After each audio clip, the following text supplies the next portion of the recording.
할렐루야, 반갑습니다. 오늘도 TBC 성경공부 67강입니다.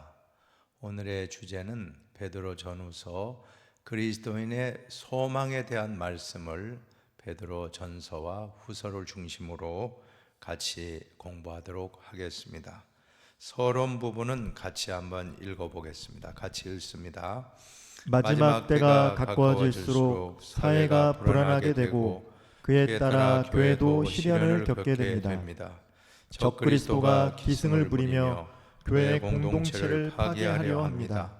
교인들을 유혹하고 교회는 분열되게 되며 믿는 자들은 신앙생활에 큰 위기를 맞게 됩니다. 개인적으로도 그렇고 교회 공동체도 그렇습니다. 말세가 가까웠다, 재림이 가까웠다라는 의식이 생기면 대체로 교인들은 위기의식을 갖게 됩니다. 올바른 신앙을 가진 자는 흔들리지 않는 믿음으로 마지막 때를 맞이할 것이지만 그렇지 못한 교인들은 불안과 근심으로 그때를 맞이할 것입니다. 대개 그때가 되면 인생의 종말이 멀지 않았다는 생각에서 세상적 쾌락에 몰입하거나 아니면 극단적인 금욕적 생활을 추구하며 세속에서 도피하려는 극단적인 삶의 형태를 취하게 됩니다. 즉 쾌락을 추구하며 타락의 길로 가거나 현실 도피적인 운둔 생활을 추구하는 양극화된 삶을 살게 됩니다. 건전한 복음에 근거한 그리스도인의 삶은 이 같은 극단적인 삶을 취하지 않습니다. 거룩한 생활을 영위하면서도 사회 속의 자기 책임을 회피하지 않습니다. 주님의 재림에 대한 소망 안에서 살면서 이 세상의 사회를 개조하고 변화시키는 그리스도인 본연의 삶을 가르쳐 주고 있습니다. 오늘 이러한 서론 부분을 중심으로 해서 같이 공부해 보도록 하겠습니다. 생각을 여는 질문도 한번 보실까요? 같이 읽어봅니다. 종말을 사는 그리스도인의 올바른 자세는 어떤 것입니까? 그리스도 재림이 우리에게 어떤 의미를 갖고 있습니까? 그것은 불안한 사건입니까? 아니면 기쁨입니까? 또한 재림을 빙자하여 나타나고 있는 잘못된 신앙들에 대해 어떻게 대처해야 할 것입니까? 이같이 왜곡된 재림 신앙을 막을 수 있는 건전한 재림 신앙을 소유하는 길은 무엇입니까? 우리 그리스도인들은 종말을 믿습니다. 두 가지 종말입니다. 하나는 개인의 종말입니다. 죽음과 더불어 개인의 종말이라면, 역사의 종말은 예수님이 재림하심으로 완성된다라고 하는 것입니다. 이 재림은 파국이 아니라 완성입니다. 역사의 완성입니다. 정확하게 말씀드리면 하나님 나라의 완성인 것입니다. 그런데 이단들은 이 재림 문제로 인해서 많은 혼란을 야기시켰습니다. 다미 선교회가 대표적인데 1992년 10월 28일 날 예수님이 오신다라고 하는 그 환상 중에 음성을 들었다라고 하는 것입니다. 그래서 그날 모두가 기다리다가 예수님이 오시지 않았습니다. 성경에 보면 뭐라고 말씀합니까? 그러나 그날과 그때는 아무도 모르나니 하늘의 천사들도 모르고 아들도 모르고 오직 아버지만 아시느니라. 여러분, 성경대로 우리는 믿어야 합니다. 누군가가 예수님 며칠 날 온다, 절대 속지 마시기 바랍니다. 하나님 아버지만 아시고 예수님도 모르고 천사도 모르는데 이장님이라고 하는 사람이 10월 28일 1992년 10월 28일 온다라고 주장했던 것이 얼마나 잘못됐습니까? 우리는 절대로 사람의 목소리를 들으면 안 됩니다. 하나님의 음성을 들으시기 바랍니다. 말씀대로 하나님의 말씀에 근거하여 우리는 재림을 기다려야 됩니다. 이 용어의 해설입니다. 첫 번째, 거듭나게 하사. 거듭난다는 말의 원어는 아나겟나오인데 이는 새로운 생명으로 다시 태어난다는 뜻이 있습니다. 요한복음 3장에도 보면 예수님이 니고데모에게 물과 성령으로 거듭나지 아니하면 하나님의 나라에 들어갈 수 없다라고 했을 때 거듭난다는 그 말이 아나게나오입니다. 또 아나게나오는 신생, 중생, 재생으로 번역할 수 있습니다. 거듭남은 오로지 하나님의 은총입니다. 위로부터 난 자, 위로부터 난다는 뜻이 바로 아나게네오입니다. 즉 우리 인간적인 것이 아니라 하늘로부터, 위에서부터 거듭나지 아니하면 안 된다라고 하는 것입니다. 오늘 우리 신앙생활은 거듭남입니다. 우리는 거듭남의 역사, 새로워짐의 역사, 그런즉 누구든지 그리스도 안에 있으면 새로운 피조물이라. 이전 것은 지나갔으니 보라 새 것이 되었도다. 예수 믿고도 옛 성품이 있으면 안 될 줄로 믿습니다. 다 새로워지는, 완전히 믿기 전과 믿은 후, 비포 크라이스트, BC와 안노 도미니 AD, BC와 AD, 예수 믿기 전의 모습, 예수 믿은 다음의 모습이 변화가 있습니까? 거듭나지 아니하면 안 된다라고 하는 것입니다.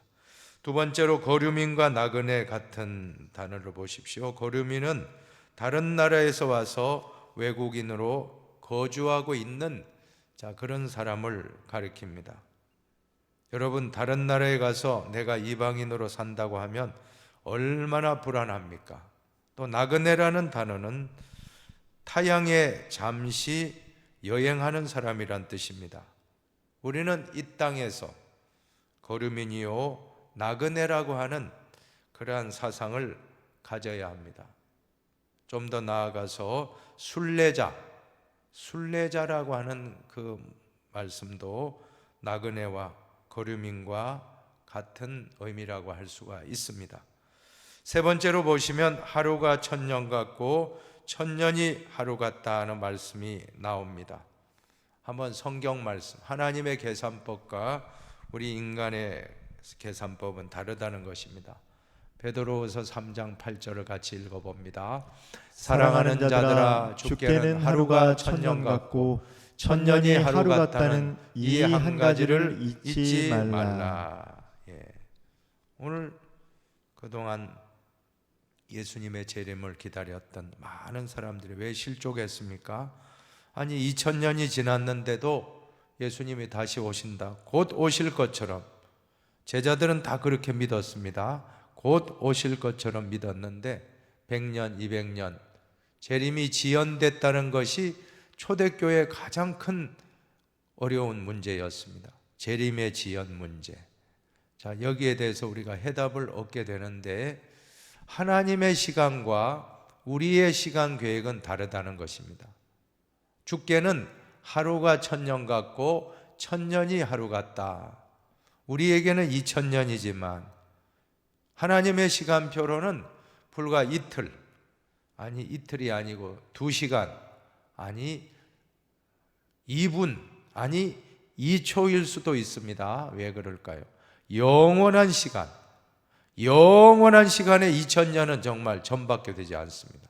영원한 시간에 2000년은 2번, 요 정도 될 거예요. 깜빡하는 순간 지나가. 왜냐하면 우리 인간의 시간은 2000년 하면 어마어마한 시간이죠. 200년, 20년, 강산이 2번 바뀌고, 그러한 긴 시간이지만 영원하신 하나님 볼 때에는 진짜 손뼉 2번, 손가락 2번 딱딱 하듯이 그 정도 2초밖에 지나지 않았다는 것입니다. 하루가 천년 같고 천년이 하루 같다. 이것이 하나님의 시간표입니다. 그러므로 재림이 임하지 않은 데 대해서 조급하지 마시고, 우리 시간으로 2000년이지만 하나님의 시간으로는 이틀이요, 아니 2시간이요, 아니 2분이요, 아니 2초밖에 안 될 수 있습니다. 왜냐하면 하나님의 시간은 영원하시기 때문에. 그러므로 우리는 예수님이 어제 십자가에 못 박혔고 오늘 부활하셨고 내일 다시 오신다는 그런 마음가짐으로 신앙생활을 해야 할 줄로 믿습니다. 시대적인 배경을 보시면 베드로전서는 주 64년경 네로 황제에 의한 박해가 있었는데 그 이전에 로마에서 기록된 것으로 보여집니다. 박해를 받고 있는 그리스도인들에게 희망과 용기를 주기 위한 목적입니다. 저자는 바로 사도 베드로이고 수신자는 1절에 보면 흩어진 나그네들, 즉 디아스포라, 고향을 떠나서 각 나라에 흩어져 있는 교포들, 유대 교포들, 그 사람들을 디아스포라 유대인들이라고 합니다. 그 중에서 예수를 믿는 사람들, 신앙을, 기독교 신앙을 가진 흩어진 디아스포라 유대인 그리스도인들에게 이 서신을 기록하며 목적은 박해를 받고 있는 그리스도인들에게 희망과 용기를 주기 위한 목적입니다. 베드로후서도 보세요. 베드로후서는 이단 사상을 배격하고 정통교회를 수호하는 것을 주제로 다루고 있습니다. 베드로의 순교 직전 주후 65년경에 로마에서 기록한 것으로 알려지고 있습니다. 특별히 그 당시 이단은 영지주의입니다. 영지주의라는 것은 영육이원론으로 영은 선하고 육은 악하다. 여러분, 오늘 우리도 알게 모르게 영지주의적인 영향을 받고 있다라고 생각합니다. 예를 들면 교회 일은 주의 일이고 밖에서 하는 직장 일은 세상 일이다라고 생각해서 교회 일은 잘하지만 세상 일은 소홀하지 않습니까? 여러분, 우리는 세상의 일도 주의 일처럼 주께 하듯 하시기를 바랍니다. 내가 있는 그곳이 성소가 되고 주의 일이 되어야 합니다. 직장이 곧 성직이다 하는 사상, 이것이 직업 소명설입니다. 우리가 속한 장로교단에 칼빈이 중요한, 강조한 깔뱅이라고도 하죠. 불란서어로는 깔뱅이요, 영어로는 칼빈입니다. 깔뱅이 주장한 것은 직업 소명설, 직업이 곧 하나님의 부르심이다라고 하는 것입니다. 어디에 있든지 우리는 잘 맡겨진 일을 주의 일을 하듯이 해야 된다는 것입니다. 특별히 베드로후서의 배경은 예수님의 재림에 관하여입니다. 예수님의 재림이 지연되는 일, 파루시아, 헬라어로 예수님의 재림을 파루시아라고 합니다. 파루시아, 좀 알아두면 좋습니다. 파루시아. 이 파루시아의 지연 문제를 어떻게 해답을 줄 것인가, 이것을 이 베드로후서에서 강조하고 있습니다. 이제 말씀의 해석입니다. 첫 번째, 그리스도인의 산소망과 거룩한 생활. 베드로 전서의 주제는 한마디로 산소망입니다. 한번 따라 합시다. 산소망. 산소망. 그 산소망의 근거가 무엇입니까? 1장 3절에 잘 나옵니다. 같이 한번 읽어봅시다. 우리 주 예수 그리스도의 아버지 하나님을 찬송하리로다. 그의 많으신 국률대로 예수 그리스도를 죽은 자 가운데서 부활하게 하심으로 말미암아 우리를 거듭나게 하사 산 소망이 있게 하시며. 우리 소망의 근거가 어디 있습니까? 바로 예수 그리스도의 부활 사건에 있다는 것입니다. 예수 그리스도의 십자가, 그리고 예수 그리스도의 부활이야말로 우리에게 산 소망이 된다라고 하는 것입니다. 베드로 전서의 주제는 산 소망입니다. 썩지 않고 더럽지 않고 쇠하지 아니하는 하늘에 간직한 그러한 산 소망입니다. 하나님은 이러한 영원한 하나님 나라라는 유산을 우리에게 주셨다라고 하는 것입니다. 여러분, 오늘 이 시간 아무리 박해가 있고 고난이 오고 환난이 온다 할지라도 우리에게는 산소망이, 천국의 산소망, 구원의 산소망이 있음을 믿으시기를 바랍니다. 자, 그 말씀이 베드로전서 1장 8절로 9절의 말씀입니다. 한번 우리 베드로전서 1장 8절과 9절 말씀 같이 한번 읽어보십시다. 같이 읽습니다. 베드로전서 1장 8절과 9절입니다. 예수를 너희가 같이 한번 띄워주십시오. 화면에 같이 읽습니다. 예수를 너희가 보지 못하였으나 사랑하는도다. 이제도 보지 못하나 믿고 말할 수 없는 영광스러운 즐거움으로 기뻐하니 믿음의 결국 곧 영혼의 구원을 받음이라. 어떠한 박해가 있다고 할지라도 예수를 믿는 자는 결론은 뭡니까? 믿음의 결국 곧 영혼의 구원을 받게 된다. 이것이 그리스도인의 산 소망인 것입니다. 사랑하는 여러분, 오늘 구원의 확신, 믿음의 결국은 영혼의 구원을 얻는다. 이것이 얼마나 귀한 일입니까? 이 산 소망을 의심하지 마시기를 바랍니다. 두 번째로 부름에 대한 거룩한 생활입니다. 거듭난 사람들, 그래서 산 소망을 가지고 사는 사람들은 어떻게 살아야 합니까? 한마디로 거룩한 생활을 해야 된다라고 하는 것입니다. 그 말씀이 15절로 16절입니다. 같이 한번 보십시다. 오직 너희를 부르신 거룩한 이처럼 너희도 모든 행실에 거룩한 자가 되라. 기록되었으되 내가 거룩하니 너희도 거룩할지어다 하셨느니라. 내가 거룩하니 너희도 거룩할지어다. 얼마나 귀한 말씀입니까? 여러분, 거룩이 무엇입니까? 거룩이란 히브리어로 카도시, 헬라어로 하기오스, 구별되었다, 성별되었다라고 하는 뜻입니다. 구별된 삶, 거룩한 삶, 이것이 성화의 삶입니다. 우리 구원의 3단계, 첫 번째는 예수를 믿음으로 어렵다함을 받는 칭의, 두 번째는 이 땅에서 거룩한 삶을 살아가는 성화, 한마디로 예수님 닮아가는 삶입니다. 그리고 세 번째는 영화, 죽음을 통과하고 영원한 영생의 복락을 누리는 영광스러운 축복, 영화의 구원. 그런데 거룩의 목표가 1장 22절에 보면 형제사랑이라는 것입니다. 거짓이 없이 형제를 사랑하라.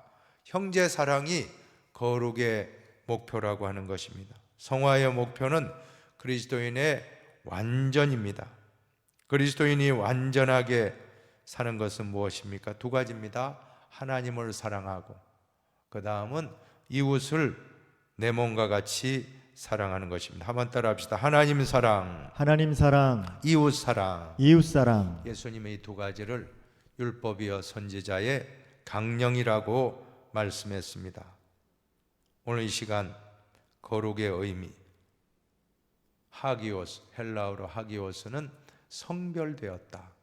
그리스도에 관한 진리를 받아들임으로써 영혼을 깨끗하게 하는 일이 바로 시작되는 것입니다. 그리고 그 진리에 순종함으로 성결이 계속되는 것이요, 그 도달 목표는 어떻게 해요? 형제를 사랑하라. 우리가 형제 사랑이라는 것이 얼마나 중요한지를 오늘 베드로 전서는 강조하고 있다는 것입니다. 거짓 없이 형제를 사랑하라. 에릭 프롬이라는 사회학자는 사랑의 기술을 5가지로 요약한 적이 있습니다. 첫째는 사랑은 관심입니다. 반대는 무관심이고, 두 번째는 사랑은 존경입니다. 여러분, 남편을 존경하고 아내를 존경합니까? 서로 교인들 간에 존경합니까? 사랑은 존경이에요. 무례하지 마십시오. 언제나 존중해야 돼요. 한마디 말을 하더라도 존경하는 마음으로, 존중하는 마음으로, 그것이 사랑입니다. 사랑은 무례히 행치 않는다고 했습니다. 세 번째, 사랑은 이해하는 것입니다. understand, 아래에 선다. under, 아래에, stand, 선다. 상대방 아래에 서보면 다 이해되는데 그것이 사랑이라는 것입니다. 네 번째는 책임지는 것입니다. responsibility, response, 반응하는 ability, 능력, 어떤 일에 대해서 반응하는 능력, 이것이 책임감이라고 하는 것입니다. 책임감 없이 살아가는 사람은 사랑이 없는 것입니다. 가족을 사랑하면 책임감이 있죠. 남편이 가장이 사랑한다면 책임지는 겁니다. 그러나 무책임한 사람은 사랑이 없는 사람인 것입니다.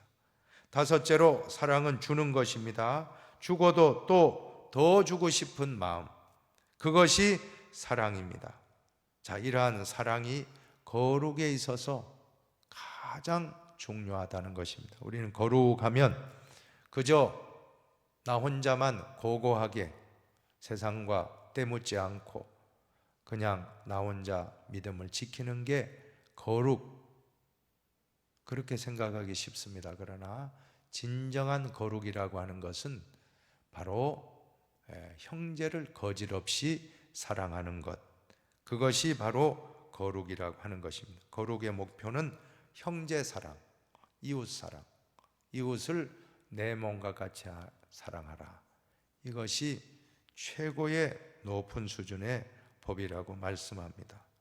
그러므로 우리는 언제나 거룩한 성도로서 이웃을 사랑하고 가족을 사랑하고 형제를 사랑하고 친척을 사랑하고 동네를 사랑하고 나라를 사랑하고, 자, 이것이 바로 우리 성도의 성화의 삶인 것입니다. 그것이 바로 예수님을 닮은 모습, 예수님이 우리 인류를 사랑해 주셨듯이 우리도 이웃을 예수님 사랑을 본받아 실천하는 삶, 이것이 바로 진정한 거룩이라고 하는 것입니다. 두 번째로 그리스도인의 선행과 사회생활입니다. 하나님의 종다운 생활을 하라. 우리 그리스도인은 두 개의 시민권이 있지 않습니까? 하나는 이 땅에서의 시민권, 바로 우리 대한민국 국민으로서의 시민권이 있고, 또 하나는 하나님 나라의 천국 시민권이 있습니다. 그러므로 우리는 천국 시민으로서의 의무도 다 감당하지만 이 땅에서의 시민으로서의, 국민으로서의 그러한 세금을 낸다든지 법을 지킨다든지 여러 가지 책임을 잘 감당해야 될 의무가 있다는 것입니다. 국가에 대한 구체적인 태도를 보세요. 합법적인 정부에는 순종해야 하지만 만일 왕이 그리스도의 뜻에 거슬리는 일을 신자에게 강요한다면 그리스도인은 그 명령을 단호히 거절할 수 있다라고 하는 것입니다. 우리는 이것을 분명히 알아야 됩니다.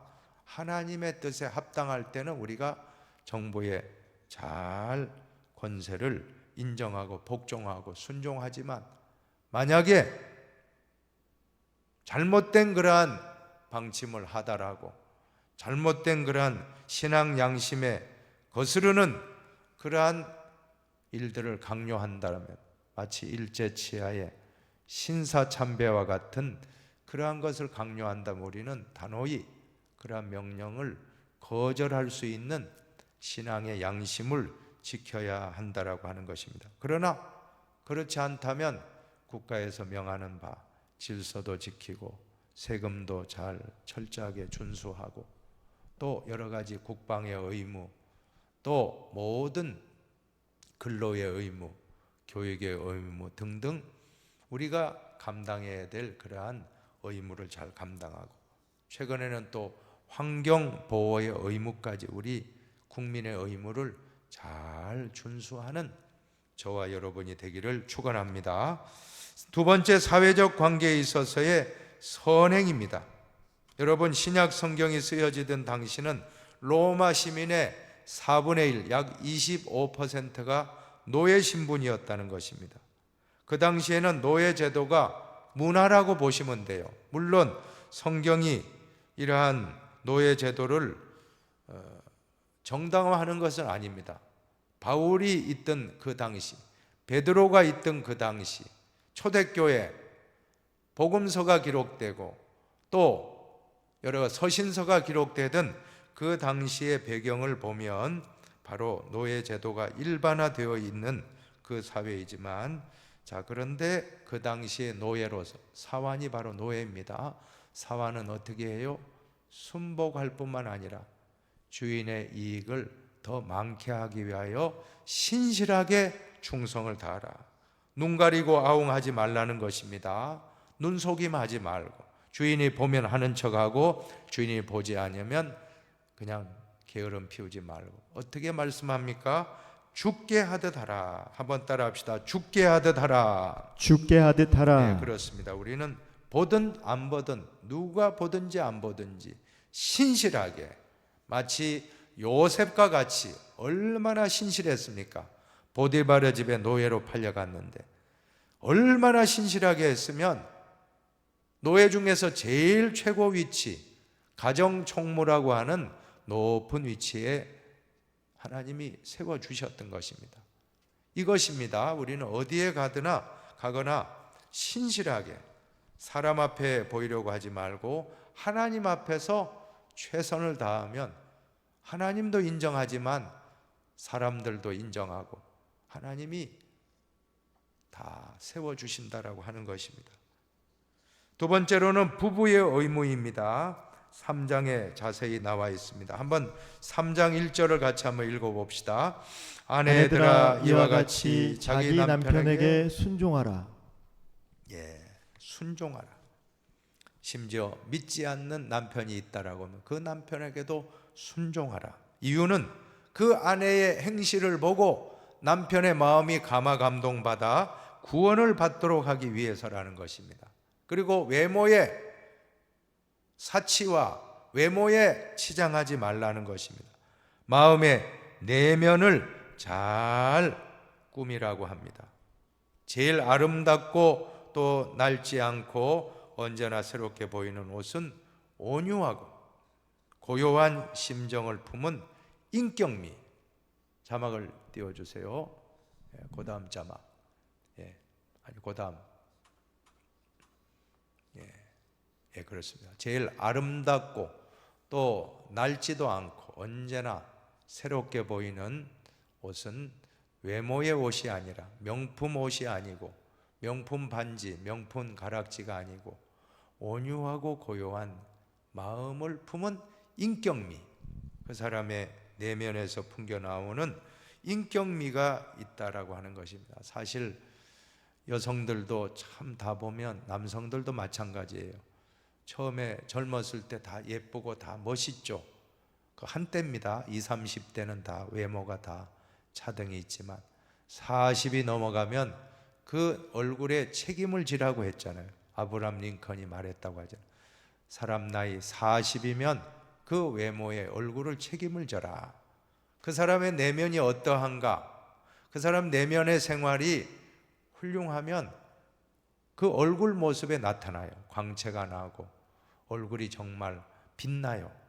그러나 아무리 예쁜 얼굴도 마음이 잘 가다듬지 않으면 그냥 별로입니다. 별로 그렇게 아름답지가 않습니다. 사랑하는 여러분, 우리는 내면을 잘 갈고 닦아서 속사람이 잘 아름다운 모습 되면 얼굴에 나타나요.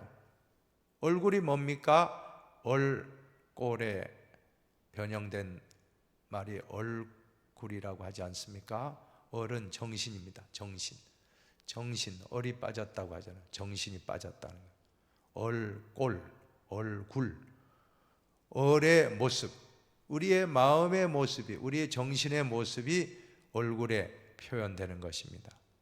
그러므로 우리는 내면을 잘 갈고 닦는 그러한 것이 더 중요하고, 여인들은 그냥 바깥에 치장하는 금과 은으로, 보석으로, 명품 옷으로 치장하지 말고 내 내면을 잘 갈고 닦는 것이 더 아름다운 인격미라고 하는 것입니다. 또 남편은 어때야 됩니까? 남편 된 자는 아내가 순종하면 할수록 더욱더 그 아내를 존경하고 아끼고 사랑해야 된다는 것입니다.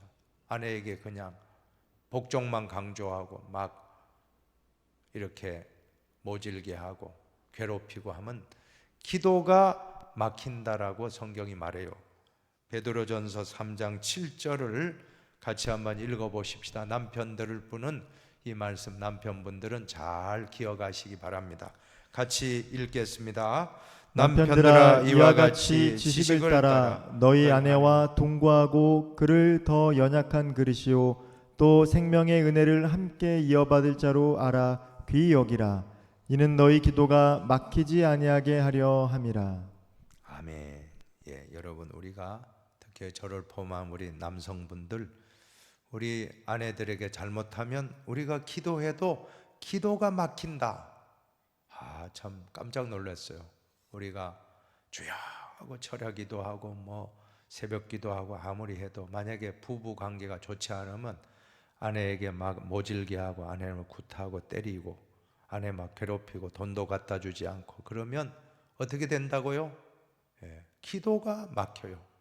우리 믿는 남편에게 하는 말이겠죠. 믿는 남편들. 안 믿는 남편들이야 뭐 하나님을 모르니까 그렇죠. 그러나 우리 하나님 믿는 남편들, 하나님 믿는 우리 모든 가장들은 기억하십시다. 우리가 아내에게 잘못하면 기도가 막힌다. 우리는 조심해야 될 줄로 믿습니다. 세 번째, 그리스도인의 소망으로서의 재림입니다. 이제 드디어 베드로 후서를 공부하기 원합니다. 재림을 부인하는 자에 대한 논박입니다. 교회는 종말론적인 신앙 공동체입니다. 더 정확하게 말하면 역사 종말론적인 신앙 공동체. 한번 따라 합시다. 역사 종말론. 역사 종말론적인 신앙 공동체. 역사 종말론적인 신앙 공동체. 예, 그렇습니다. 예수님의 재림과 마지막 종말을 바라보는 것입니다. 우리의 개인의 죽음을 항상 바라보는 것입니다. 종말론이에요. 그래서 서양교회, 저도 이렇게 프랑스에 갔을 때 떼제 공동체 그 근처에 이렇게 조금 산책을 했는데 교회가 있고 교회 앞에 마당에 무덤이 있어요. 무덤이요. 참 우리는 무덤 하면 조금 바깥으로 산 속에 좀 꺼리잖아요. 동양적인 무덤은 우리 주택가에서 좀 멀리 떨어지게 하는데 서양은 기독교 신앙에 입각해서 종말론적 신앙이에요. 교회 입구에 딱 마당 한쪽에 뜰에 무덤이 있는 무덤이. 거기에 우리 아버지 무덤이 있고 우리 어머니 무덤, 우리 삼촌 무덤이 있고 숙모 무덤이 있고 목사님 무덤이 있고 장로님 무덤이 있고 여러분 권사님 무덤이 있고 뭡니까? 항상 죽음을 생각하는 거예요. 종말론적인 신앙. 종말론적인 신앙이 얼마나 중요합니까? 그러면서도 역사, 내 두 발을 딛고 서 있는 지금 여기에 관심을 가지라는 것입니다.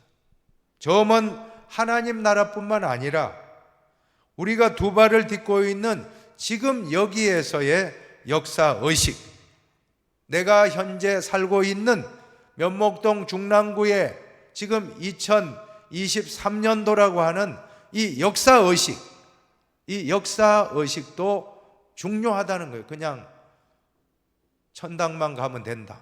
나는 죽으면 이제 천당이다. 이 땅은 아무 관심 없다. 이것이 좋은 신앙이 아니라는 것입니다. 물론 궁극적으로는 우리가 천국이지만 이 땅의 면목동 중랑구에 살아가는 이 한평생이 참 중요하다는 것입니다. 그냥 종말론적인 공동체가 아닙니다. 교회는 역사 종말론적인 공동체입니다. 그래서 감리교회 창시자 존 웨슬리는 말하기를 내일 종말이 온다고 할지라도 나는 지금까지 내가 살아온 것처럼 오늘 하루를 살겠노라. 내일이 이제 종말이 와요. 그러면 이제 예수님 맞을 준비하려고 옷도 단장하고 아무것도 안 하고 주여 하고 산속에서 주님 재림 기다리는 게 아니고 어제 했던 일을 오늘과 똑같이 지금까지 해오던 대로 직장 가면 직장 다니고, 성경에 나오지 않습니까? 두 사람이 같이 밭을 갈다가 두 사람이 같이 맷돌 갈다가 한 사람은 올라가고 한 사람은 남았다. 일하다가 만나는 거예요. 일하다가 우리가 있는 현장에서 직장인은 직장인으로, 사업가는 사업가로, 학생은 공부하다가, 주부는 가정살림하다가 예수님 오시면 만나게 된다는 것이 종말신앙입니다. 역사 종말신앙입니다. 그래서 철학자 스피노자라는 분은 내일 지구의 종말이 온다고 할지라도 나는 사과나무 한 그루를 심겠다라고 하는 유명한 말을 남겼던 것입니다. 웨슬리나 스피노자나 똑같은 사상이라고 저는 믿습니다. 이것이 건전한 기독교 신앙입니다. 오늘 우리는 이러한 것을 분명히 알아야 됩니다. 자, 그 다음 보면 재림을 부정하는 자들에 대한 답변입니다. 재림을 부정하는 자들, 하나님이 하시는 일에 대해서는 사람의 시간관념이 전혀 그 척도가 될 수 없다는 것입니다. 여러분, 하나님의 시간표, 아까도 말씀드렸죠. 1000년이 하루 같고 하루가 1000년 같은 이 한 가지를 잊지 말라. 베드로후서 3장 8절. 무슨 뜻입니까? 우리 인간은 2000년이 지났어요. 지금 예수님이 승천하시고 내가 다시 본 그대로 돌아오리라. 왜 안 와요? 그래서 서구 신학자 중에는 예수님의 재림을 믿지 않는 사람들도 많습니다. 자유주의 신학자들은 예수님의 부활도 믿지 않지만 재림은 더더욱 믿지 않습니다. 그냥 예수님의 사상이 우리와 함께 한다는 것이다. 역사적으로 그 사상을 우리가 이어가는 것이다. 이렇게 적용하고 진짜 다시 오신다는 것을 안 믿습니다. 왜냐하면 자기 이성으로 모든 걸 판단하기 때문에. 자유주의의 도구는 이성 아닙니까? 신앙이 아닙니다. 영적인 신앙이 아니라 인간적인 이성으로, 과학으로만 성경을 풀어가려고 하니까 성경이라고 하는 것은 우리의 이성을 초월합니다. 우리의 과학을 초월해요. 몰 과학, 몰 이성이 아니에요. 이 성경 말씀이 과학을 반대하고 반과학, 반이성이 아닙니다. 초과학, 초이성의 세계입니다. 초과학, 과학을 뛰어넘고 이성을 뛰어넘고 우리의 사상을 뛰어넘는 그러한 게 성경인데, 이 짧은 우리의 두뇌로 모든 것을 해석하려고 하니 재림도 믿지 않고 부활도 믿지 않고, 그래 나중에 보면 이 성경 말씀에 남는 거는 앞뚜껑하고 뒷뚜껑밖에 없다 그러잖아요. 왜냐하면 성경 전체가 창세기 1장 1절부터 계시록 22장 마지막 절까지가 다 기적인데, 성경에서 기적을 빼내고 나면 남는 것은 껍데기밖에 없다는 겁니다. 껍데기밖에. 우리는 분명하게 믿어야 합니다. 재림을 믿어야 하는데. 근데 초대교회 당시도 그런 사람들이 나온 거예요. 오신다고 했는데 아니 10년 지나도 안 오고 20년 전 파루시아 재림의 지연이 나타나자 초대교회 공동체에 큰 혼란이 일어났던 것입니다. 그때에 대한 답이 베드로후서의 3장 8절. 주께는 하루가 1000년 같고 1000년이 하루 같은 것을 잊지 말지어다. 믿습니까? 하루가 1000년 같고 1000년이 하루 같다. 우리 시간으로 2000년이지만 주님의 시간으로는 불과 이틀도 되지 않는다. 이것이 바로 분명한 우리 재림에 대한 그런 답이 될 것입니다. 재림의 지연에 대한 답으로 베드로후서를 기록했다는 것입니다.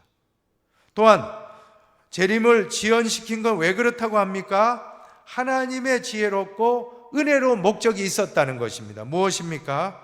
모든 사람이 구원을 받게 하기 위해 재림이 임하면 심판이 나타나고 믿는 자와 믿지 않는 자는 분명히 갈라지게 돼. 양과 염소와 알곡과 가라지와. 그렇지 않습니까? 예수님이 천천히 오시는 이유는 땅끝까지 복음이 전파되리니 그제야 끝이 오리라. 아직까지 복음이 들어가지 않은 지역에 복음이 전파 다 되고 나면 그제야 끝이 오리라. 그래서 예수님이 기다려 주신다는 거예요. 하나님의 섭리, 지혜와 하나님의 은혜로운 목적, 한 사람이라도 더 구원하시기 위한 자비하신 마음, 그 하나님의 사랑과 자비가 거기에 있다라고 하는 것입니다. 그 다음에 세 번째로 보세요. 왜 문제가 있습니까? 재림의 지연으로 신자들이 해이해져서 거짓된 사상에 빠지는 것을 조심하라. 해이해지고 방탕한 삶을 하고 내일 종말이 오는데 먹고 마시자. 자, 이러한 것은 안 된다는 것입니다. 항상 우리는 조심해야 됩니다. 그리고 네 번째는 제рем시의 묵시 문학적인 표현들이 3장에 나오는데 잘못 해석하면 안 돼요. 우리가 요한계시록도 묵시록이라고 하잖아요.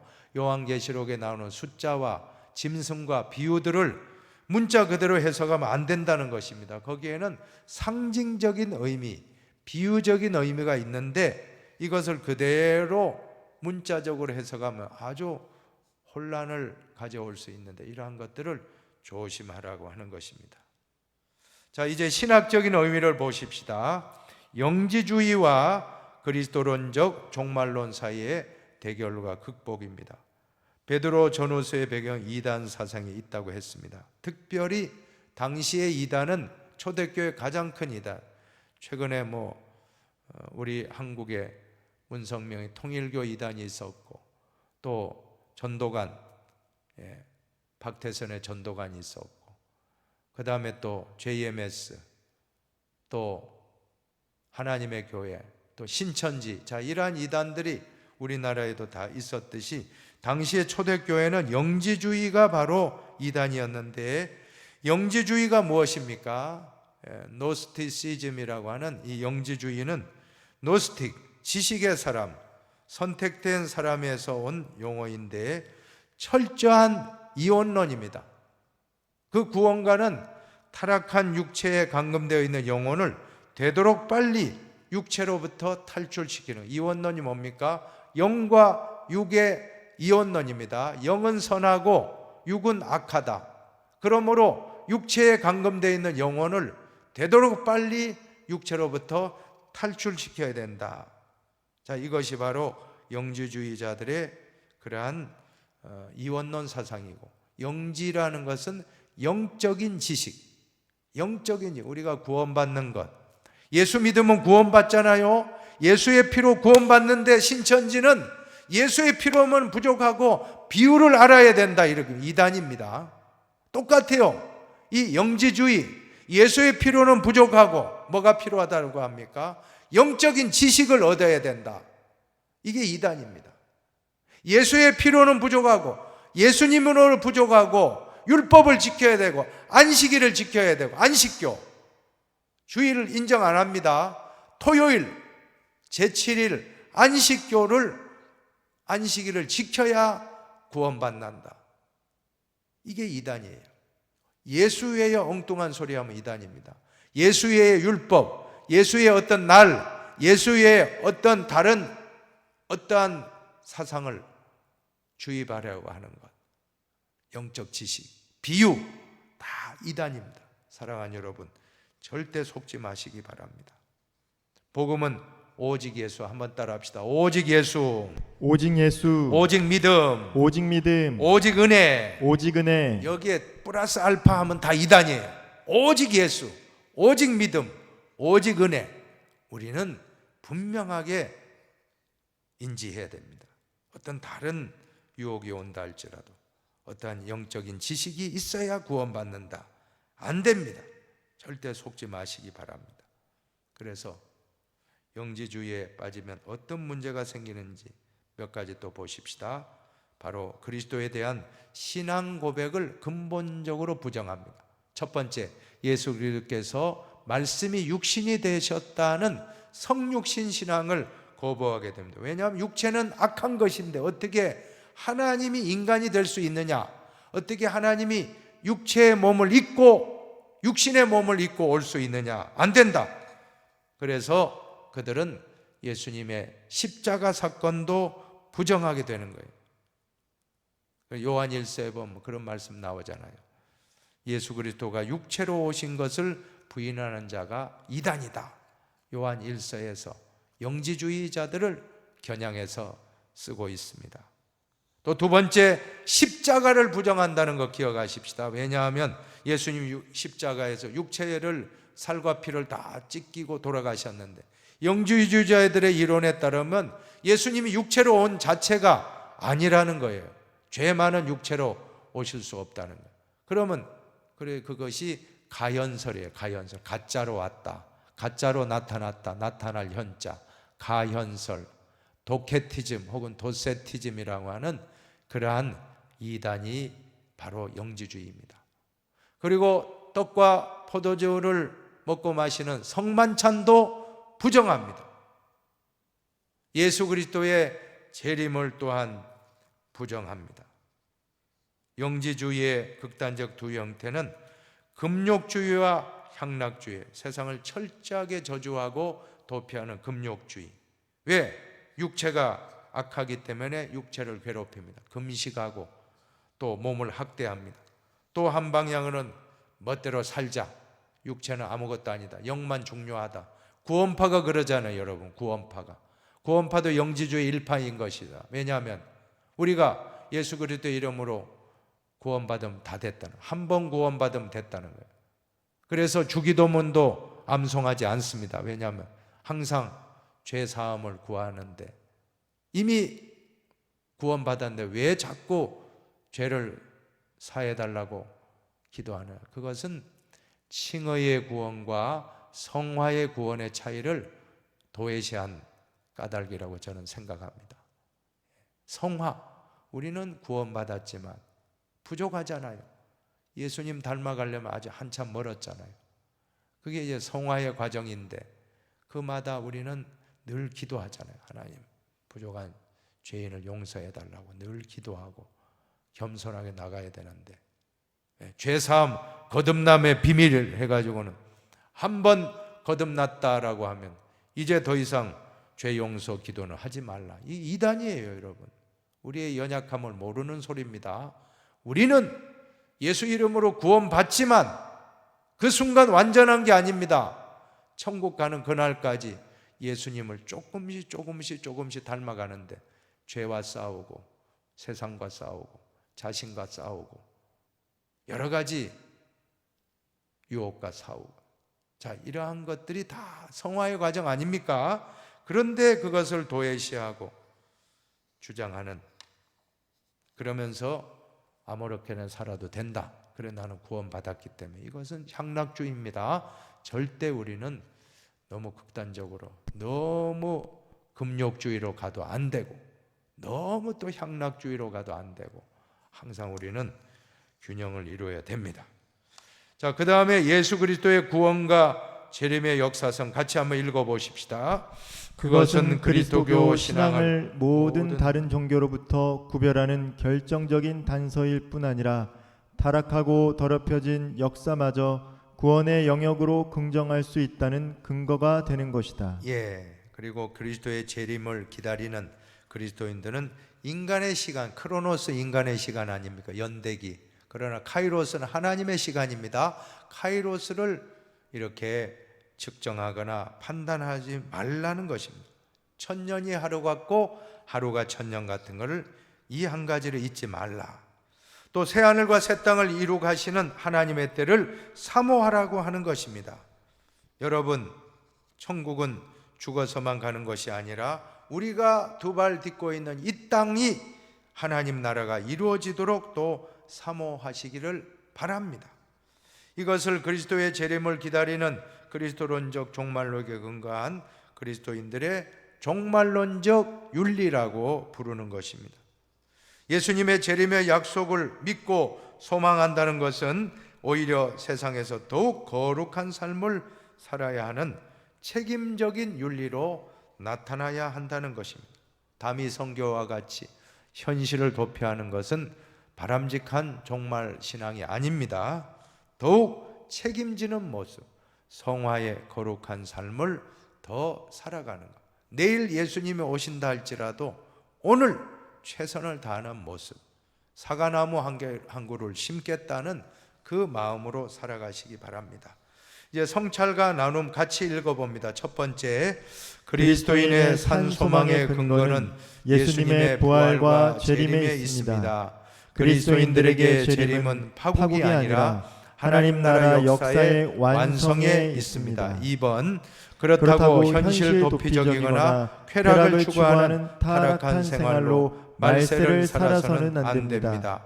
오히려 촌음을 아끼는 심정으로 남은 시간을 최선을 다해 살아야 합니다. 그래서 주님으로부터 착하고 충성된 종아 이라는 칭찬을 받는 힌돌 성도님들이 다 되시기를 바랍니다. 그리스도인의 윤리는 종말론적인 윤리라는 거 기억하십시다. 재림의 약속을 믿고 현실을 도피하는 것이 아니라 더 소망하고 우리가 두 발 딛고 있는 이 땅에서의 삶에 충실한 것이 얼마나 중요합니까? 어느 철학자 말처럼 내일 지구 종말이 온다 할지 나는 사과나무 한 그루를 심겠노라. 마틴 루터의 말로 마치고자 합니다. 신앙인은 어떻게 살라고요?